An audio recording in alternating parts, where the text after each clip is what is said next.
Welcome to a new video presentation.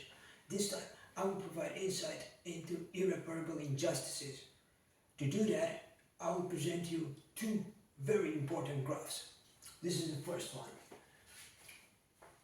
This is the harm caused if my fundamental human rights or some of my fundamental human rights wouldn't have been illegally stripped away from me. And this is the harm caused as a result, as a direct result of the illegal deal and the consequent illegal stripping of some of my fundamental human rights. So as explained before, there have been a series of crimes committed against me because they have been functionally legalized. The two main crimes are defamation and dehumanization. And the dehumanization aspect touches on other types of crimes as well, such as harassment. Now, there are other specific crimes that have been committed by either a small group of people or individual people, but these are separate and they are more complex and they present different criminal aspects of different laws, and it is difficult to put all of them together and present them as one. So this video will only focus on defamation, harassment and dehumanization. Other more serious crimes or more complex types of crimes will be presented in a different video. Now, these two different graphs present scenarios. So the second one is a real life scenario, is exactly what happened. This is what is presented here. And in graph number one, it is the scenario in which my fundamental human rights wouldn't have been stripped away is presented. So somewhere in June 2017, the illegal deal had been signed, and since then I lacked I was stripped of some of the fundamental human rights that every human being is entitled to. This resulted in the functional, among other irreparable injustices. This resulted into the functional legalization of specific crimes against me, which is the only reason why these crimes have been committed repeatedly, because there was no punishment. So when there is no punishment, the other option is a potential reward. And on top of that, there were specific people who rewarded this criminal behavior, and that is one very important aspect that led to the conditioning of society to exhibit criminal and psychopathic behavior against me, which is why I cannot step out of the house without people making up more defaming false stories against me, and then dehumanizing me and defaming me on a global stage using these false stories. So this is what would have happened in a normal context. So in 2017, if someone would have committed defamation against me on a global stage, which is exactly what happened, and they would have dehumanized me and harassed me, very soon afterward I would have found out about their crimes, because there was no obstacle to prevent that from happening. People would have informed me. Part of the series of injustices consisted of criminalizing the action of informing me of these crimes and making it impossible to start a criminal accusation, to start the legal process of obtaining justice, which meant that the crimes were functionally legalized. Once again, it was 100% impossible to make a formal accusation, to obtain any sort of justice for the injustices that have been caused, for the crimes that have been committed against me. So this is what would have happened. They would have started to commit those crimes, which is exactly what happened. They already did that before the illegal deal, and that was why the illegal deal was created, in order to protect the criminals that committed crimes against me from paying for their crimes according to the law. So some people had already committed crimes against me at the point in time when the illegal deal had been signed. So when the illegal deal had been signed, some people had already committed crimes against me, which were summarized by defamation, harassment and dehumanization on a global stage. So this is that harm. Now, if the illegal deal wouldn't have been signed, they would have paid for their crimes. So the harm would have been limited. Once again, look how small this line is. That represents the harm that they had already committed. In reality, that is a lot of harm, and is extreme. It consisted of extreme reputational damage to my honor, a lot of harm that was caused by criminal actions. So, despite this line being very small, it actually represents a lot of harm. So, people who committed these crimes here that resulted in this amount of harm would have paid for their crimes. That was logical and the expected development of events. In a matter of days or weeks, someone would have informed me of the crimes that had been committed, and then I would have, the very next day or the exact same day, I would have made a criminal accusation and I would have obtained justice in court very soon afterwards, since I could prove everything about absolutely all false stories, all criminal accusations, everything that was said on all topics. And that never changed. I can do that right now. But justice is not allowed to take place in a court of law because of that exact reason. Now, this is the harm. They would have paid for that harm that it caused, for the crime that they committed. At that time, the harm was limited.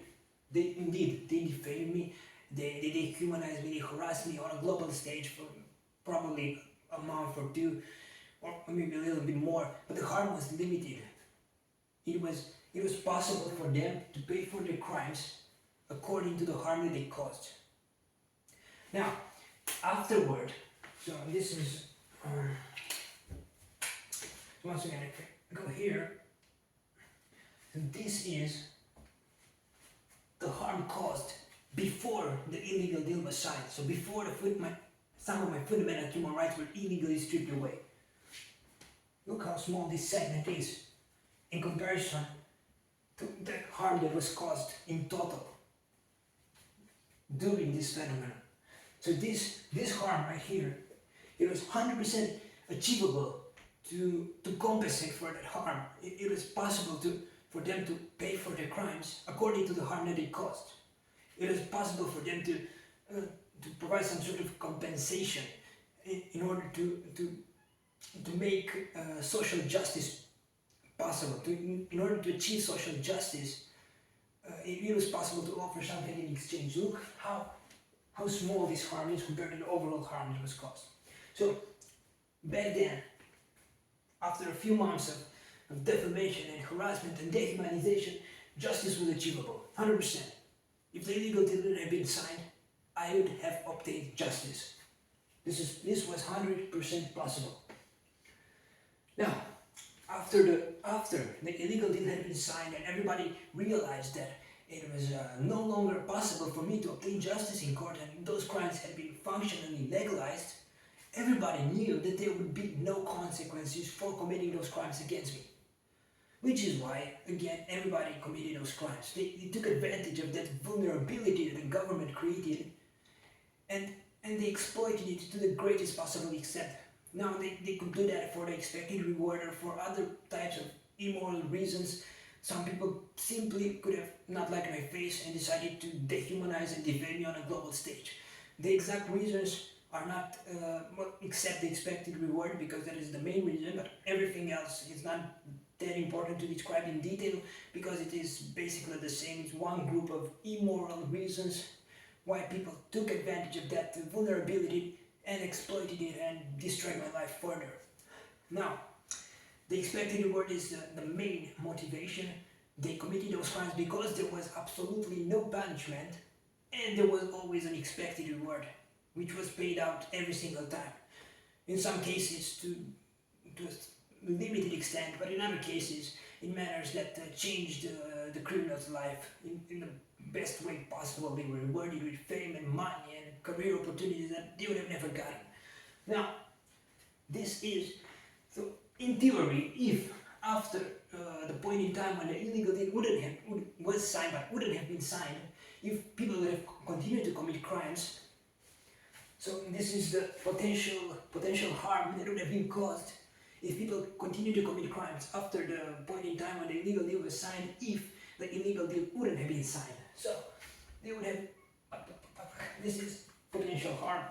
But that harm wouldn't have gotten very far because I would have got to know about it.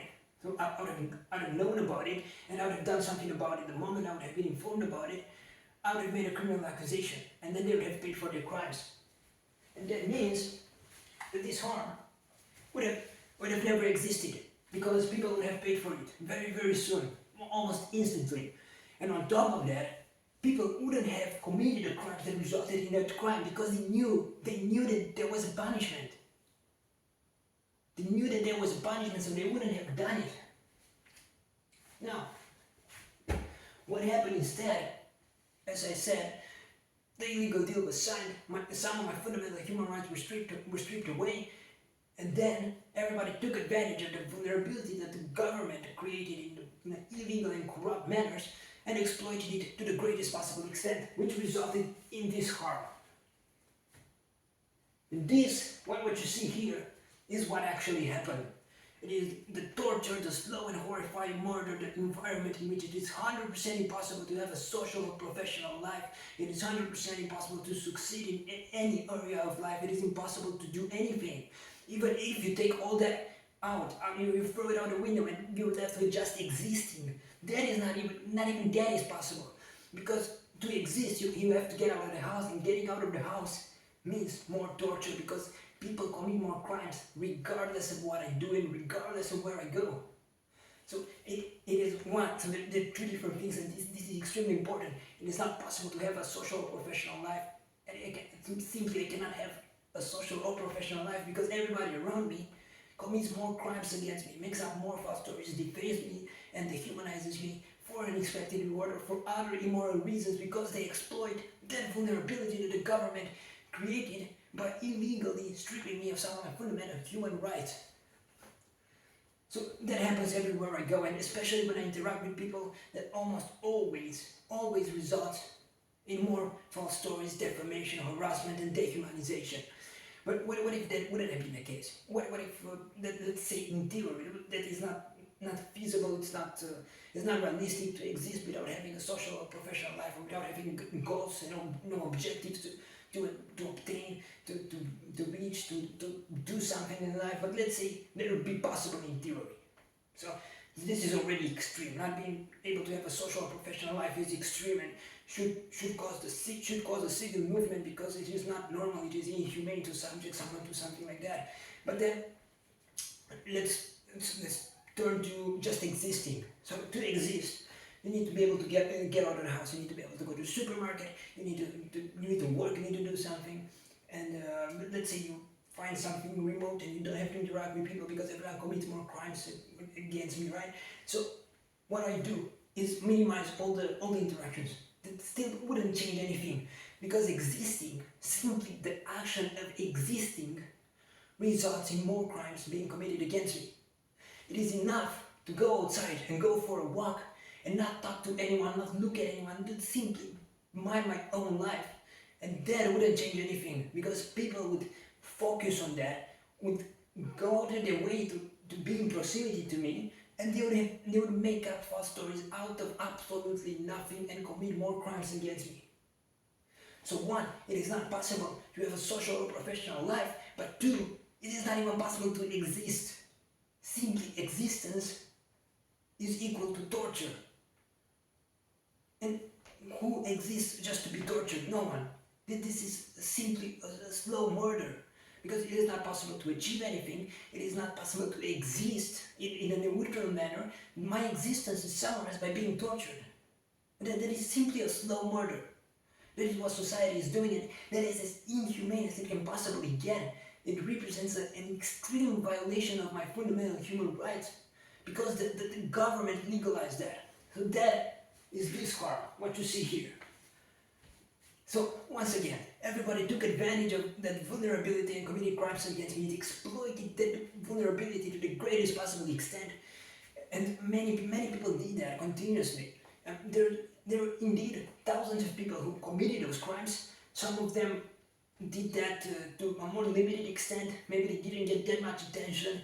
Maybe their false stories, that they were training on the private group and they destroyed my life on the private global group. And they destroyed my life for about 2 or 3 weeks, and then they were more or less forgotten about it. But many people committed those crimes. Their stories were consolidated as absolute truths, which is psychotic from society because the stories are false. The only logical conclusion had to be based on common sense and available information that the stories are false, and the moment people confronted me about it, I would have proven to the greatest possible extent that the stories are false. And then this cycle of hypocrisy and irreparable injustices keeps happening.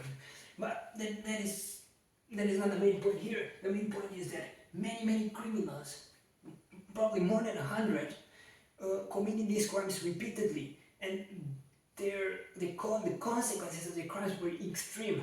So, and indeed, over 1,000 people committed crimes, but not all of them received the same attention, and not all these crimes resulted in the same amount of damage. For some people, this is how that graph looks, the graph of the harm that it caused through their crimes. So they committed defamation and dehumanization repeatedly, over and over again. They made up false stories, then they made up more false stories, then they repeated their false stories on the private global group, and they did that in a psychopathic manner, trying to destroy my life for unexpected reward, and they laughed and they harassed me on that digital platform and dehumanized me, and that resulted in an extreme amount of harm. So when you look at a graph, you see here that is the point of maximum punishment. That is the point where their crimes become so negative that they 100% deserve to have the maximum possible punishment. For example, in the Netherlands, defamation is punishable by a maximum of 2 years. So, when they commit defamation over and over again, with that psychopathic intention that has horrifying consequences for my life, eventually they cause so much harm that their crimes reach this point, maximum punishment reached. At that point, once they committed their crimes to that extent, they must be sent to prison and be given the maximum punishment. There's nothing that can go past that in terms of punishment. However, their crimes don't stop there. They continue to commit the same crimes afterward. So after this point, they continue to commit the crimes, but there is no extra punishment for these crimes, even though the harm is even greater. So once again, until here, justice is obtainable. They can be given a punishment according to the harm that it caused. And when they reach the point where the maximum punishment is 100% justifiable, then at that point, if at that point they receive the maximum punishment, that counters the harm that it caused. So the punishment is deserved for the harm that it caused. But when they don't receive that punishment and they continue to commit the crimes and cause more harm, that harm cannot be punishable, because they cannot be given more punishment than the maximum punishment. So there's a cap for how much punishment you can get for committing a specific crime. For defamation, in the Netherlands, that is 2 years. 2 years.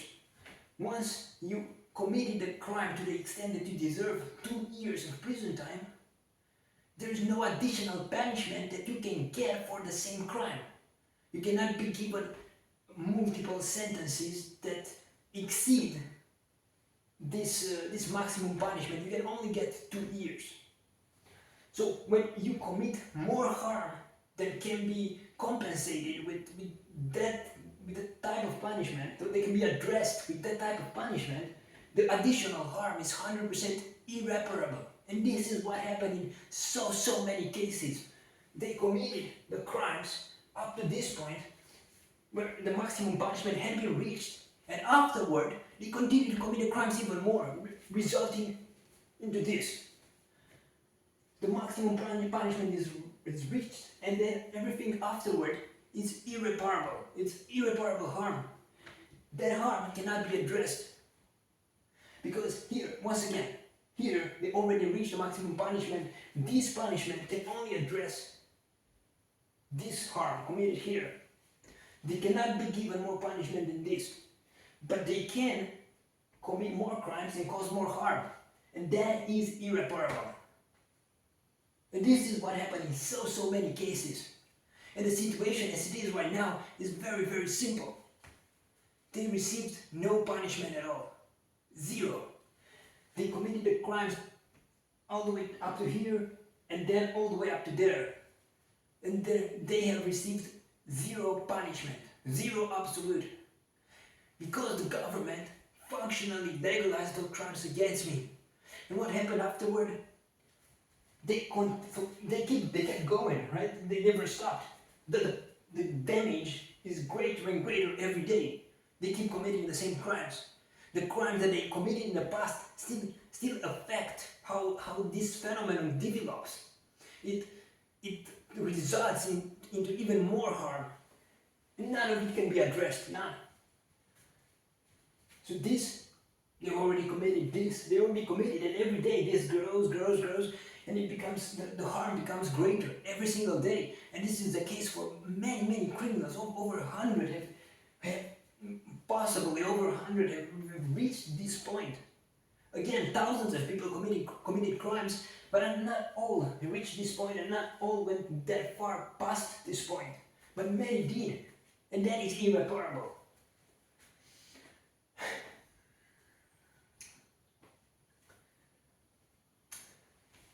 And the additional aspect that is horrifying and should result in a civil movement, should result in action from society, from the government, is the fact that crimes expire. So they legalized crimes against me, everyone committed crimes against me all the way up to that point. And then because this was explained, because there is a statute of limitations for each and every crime, that statute of limitations expires. And then all this damage, all this harm cannot be addressed because of that. But that is illegal. You cannot legalize crimes against someone, making it 100% impossible for that person to obtain justice in court, and then argue that they cannot obtain justice in court because the statute of limitations expired. That is the hypocrisy behind that, the corruption and the psychopathic reasoning of that decision is horrifying. That should not happen. And it is possible to address this. This has been explained in the last video, in which I gave the example of Nikki's case, in which a provision regarding the statute of limitations was applied retroactively to crimes committed before the new provision came into effect. So that means that in theory it is possible to create a provision that addresses obstruction of justice and other corrupt actions of the government and prevent justice from taking place in court, and restart the statute of limitation, and that can be applied retroactively. This has already been proven because it has already been done. So this, besides the fact that all this cannot be addressed anyway, because it is not possible to receive more punishment than the maximum punishment, besides all this, the statute of limitations has already expired regarding many crimes, and more, the statute of limitations continues to expire for more crimes that have been committed, and every day more crimes expire, and every day I'm not allowed to obtain justice in court. That can be addressed. The provision can be made, it should be made. It would be simply an atrocity not to do it, because the government owes me for what it did. It is 100% responsible for that, because all these crimes have only been committed because the government obstructed justice, because the government legalized crimes against me. The government legalized crimes against me, and then it tortured me at one point to silence me from stating the truth. And this is simple, and it can be proven in a court of law. It is very simple. The moment justice is allowed to happen, is allowed to be obtained in court, I will prove everything. It is that simple, and you don't need to trust me. You simply need to allow justice to happen in court. You need to allow justice to be obtained in court, and I will prove everything. You just need to allow me to prove everything. You don't need to trust me. You just need to let justice be obtained in court. You just need to confront me with all the information available to me and to everybody else, and then all is left is a logical debate with evidence in which I will prove everything. And that is so simple. It must be done. There is no argument to prevent that from happening, except that the guilty society doesn't want the truth to be proven. Now, I'll go to the second graph.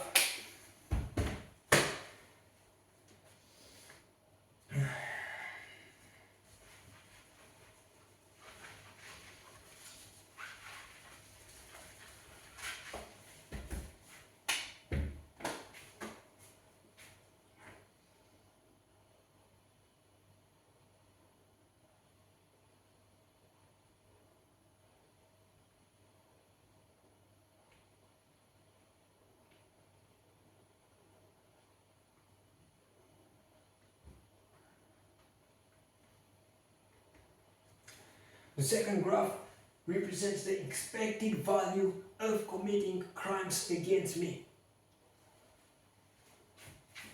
I will write expected value as EV. So EV1 and EV2.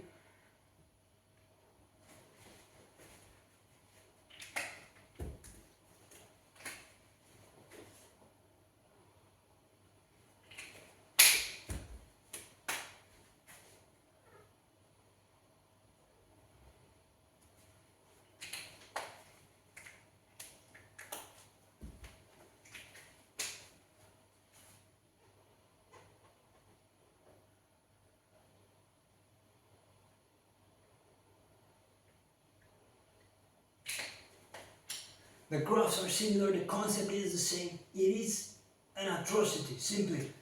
This is the expected value of committing crimes against me in the scenario in which my fundamental human rights are not illegally stripped away from me. So that means the expected value is almost is negative. So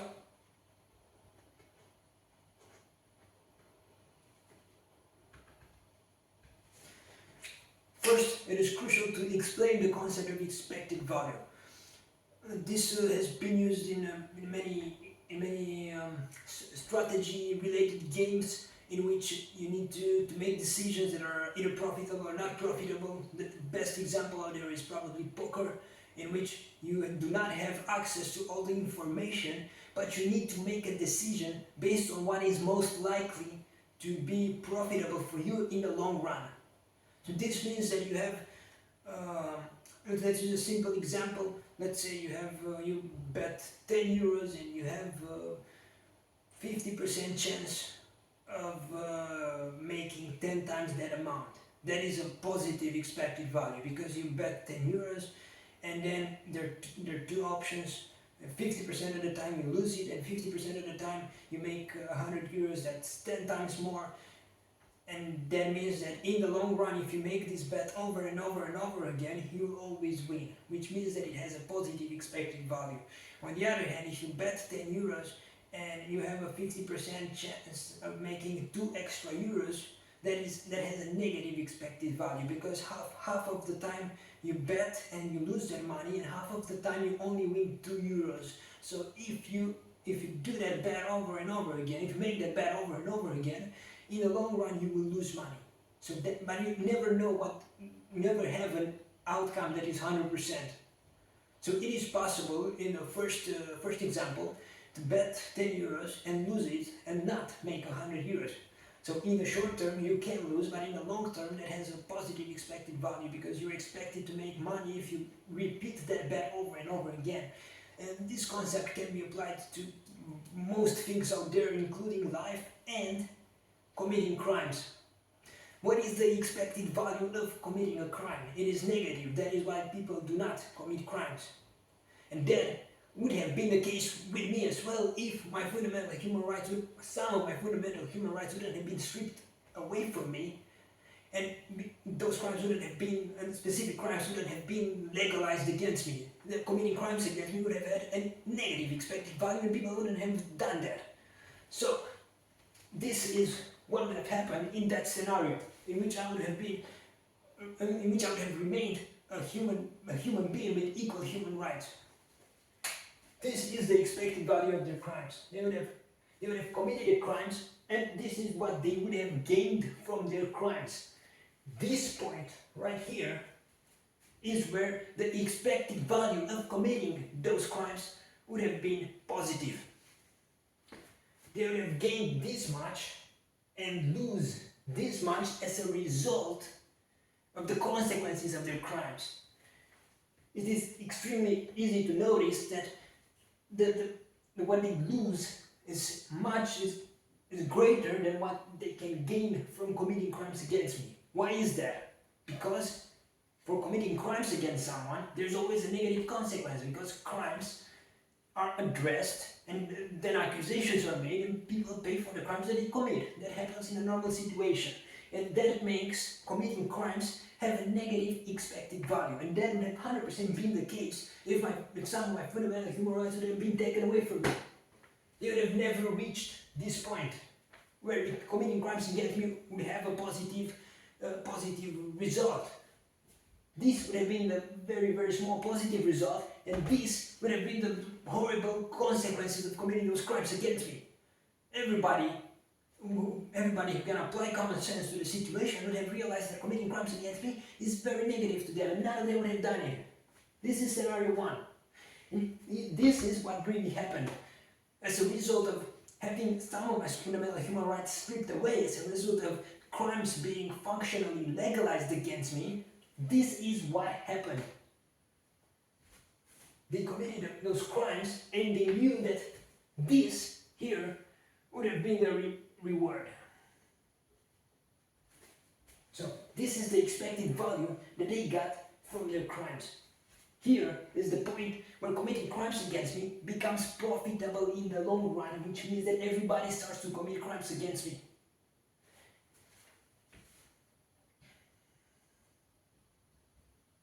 This is the motivation of everyone committing crimes against me. This is what resulted in committing crimes against me. This is what conditioned people to commit crimes against me. It had a positive expected value. It is extremely simple. This can be confirmed with all the evidence that is out there. All the people who made these controversial defaming claims against me were rewarded one way or another. It had a positive expected value in their life. Everybody who dehumanized me, who harassed me, everybody can find themselves somewhere on this graph, on the second graph, in which their crimes had a positive expected value. That should never happen. It is an embarrassment to our legal systems, to all the values that shape our society. This is what happened. There were zero consequences. From that moment, all crimes are somewhere here. Somewhere in between this line. So this is the point where it becomes profitable. From the moment that some of my fundamental human rights were stripped away and there were no more consequences for committing those crimes against me, committing a crime against me started here. This no longer applied because there was no scenario in which their crimes would have had a negative expected value because the crimes had been legalized.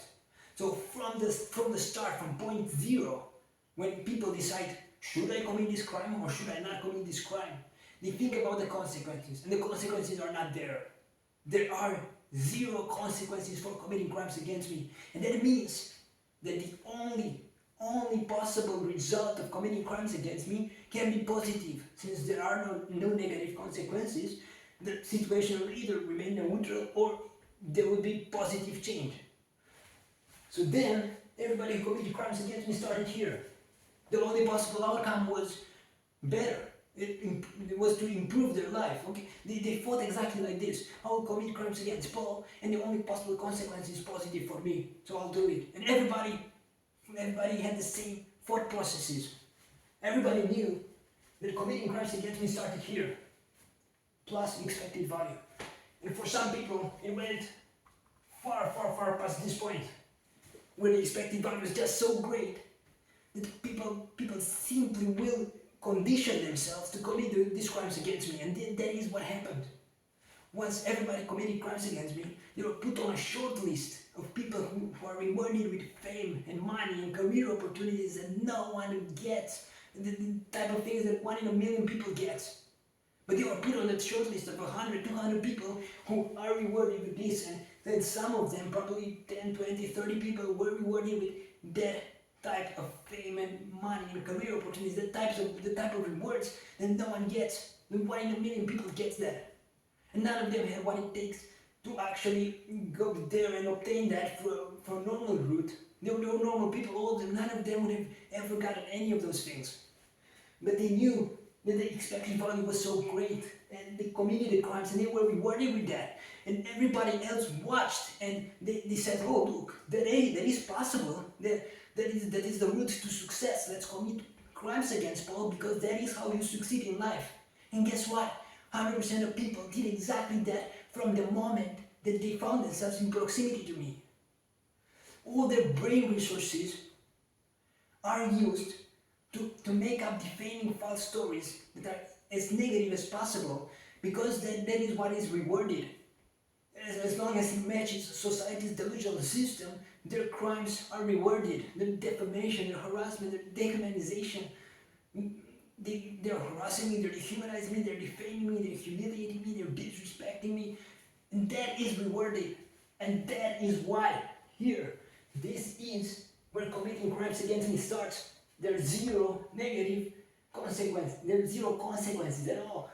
And then everything is positive. Committing crimes against me has only one result, and it is positive.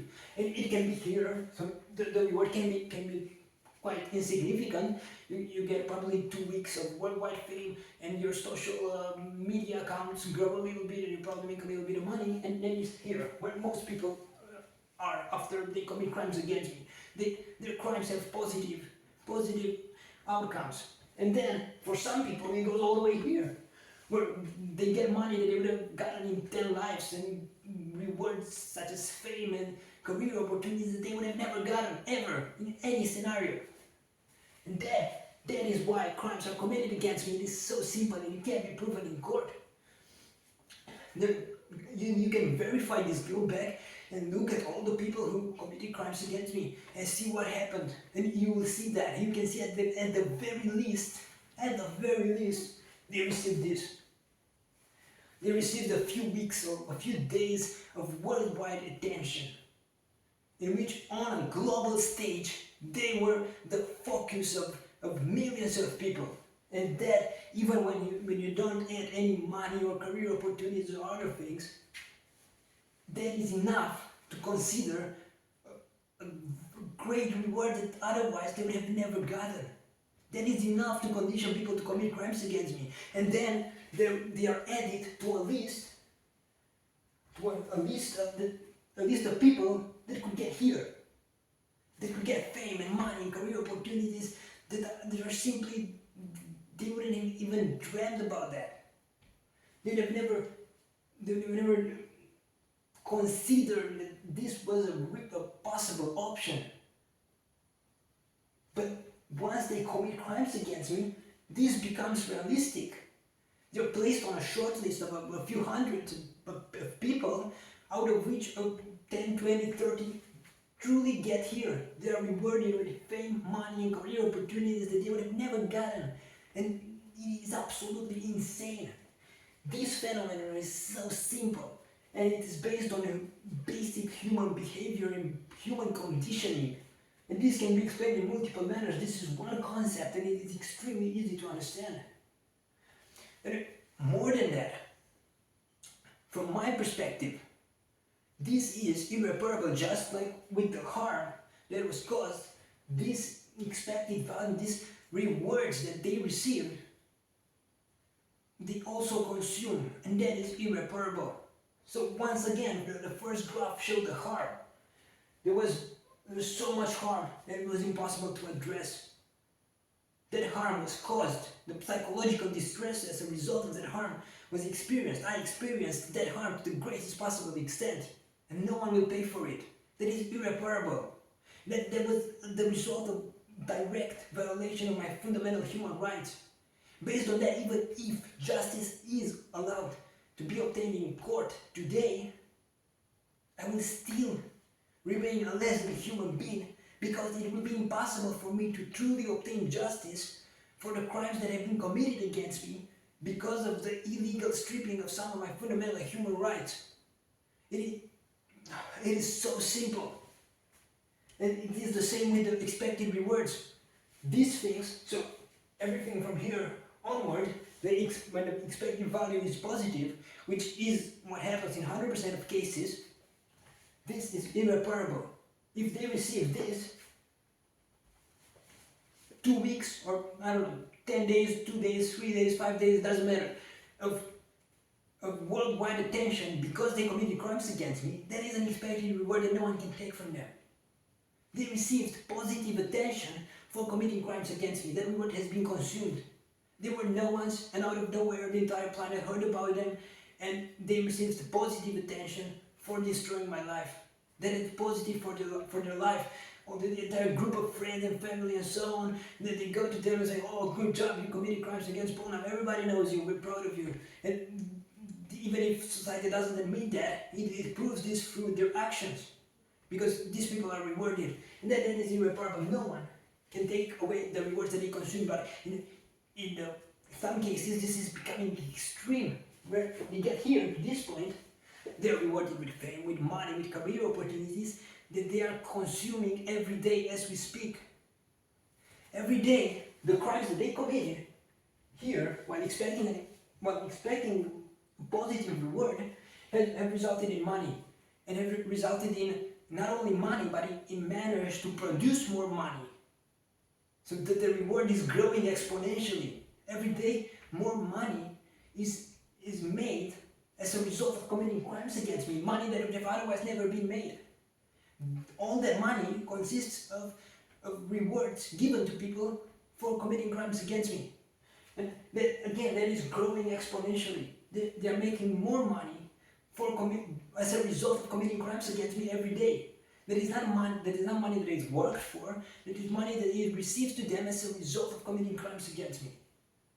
The same applies to social media fame or any type of fame. They wouldn't have received any type of fame, any attention that they receive out of their group of friends is entirely caused out of their group of people that know them, so probably 1,000 people at most. All the attention they receive outside of that circle is the result of committing crimes against me.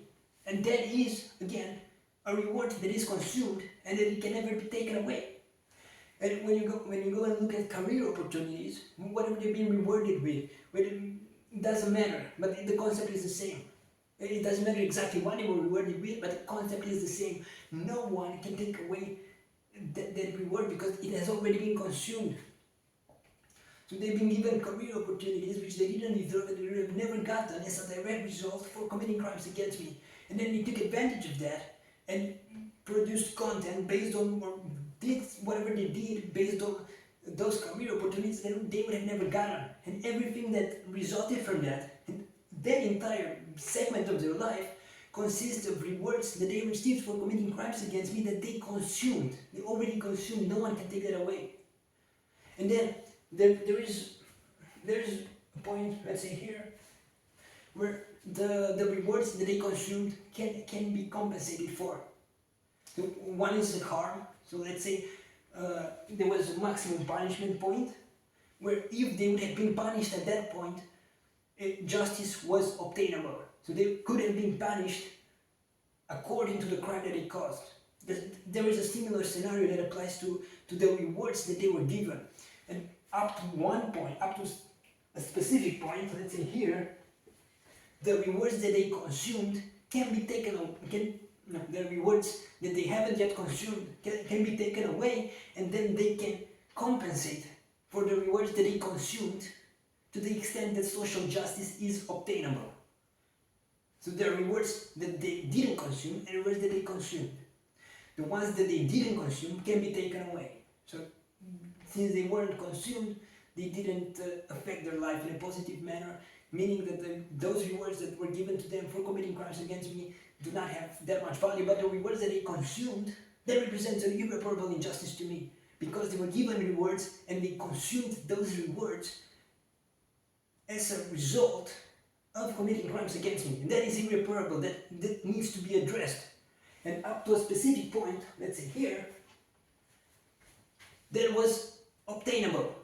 It was possible for them to try to compensate for the harm that they caused in a manner that addressed this issue. So the rewards that had been consumed could have been compensated for in a manner that created social justice.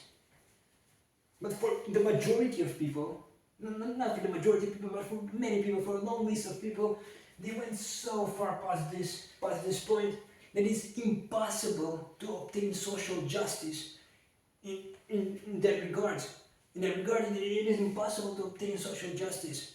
So it's not only about the harm caused, but also the rewards that criminals received for committing crimes against me.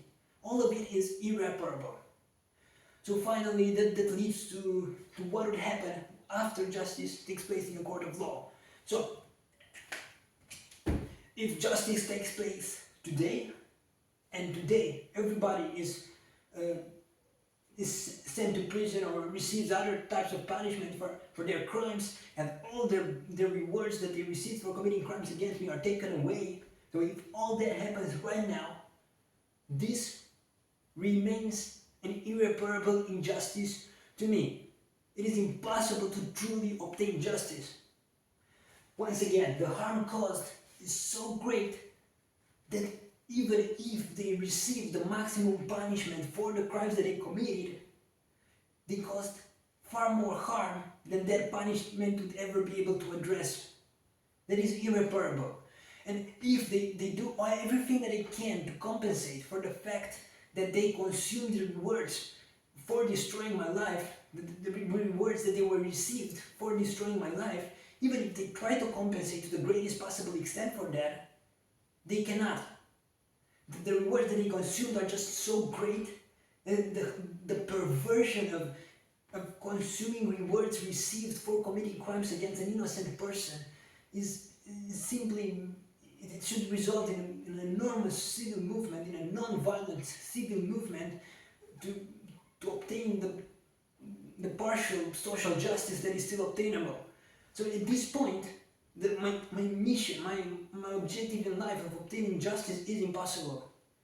It's not even close to being impossible. It's 100% impossible, because true justice is not possible. You cannot do anything to make the situation as it was before this phenomenon took place.